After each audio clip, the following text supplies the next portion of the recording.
How to transfer money from Cash App to PNC Bank? Well, you can transfer money from Cash App to PNC Bank by first linking your bank account to Cash App. Now, to do this, simply go ahead and then launch Cash App and make sure that you're signed into your account.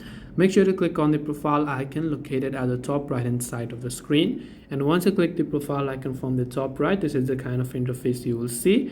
Well, what you have to do is simply go to this option that says linked banks.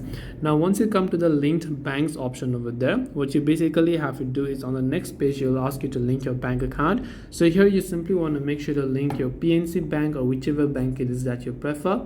And once done, you will then be able to transfer money from Cash App to your PNC Bank.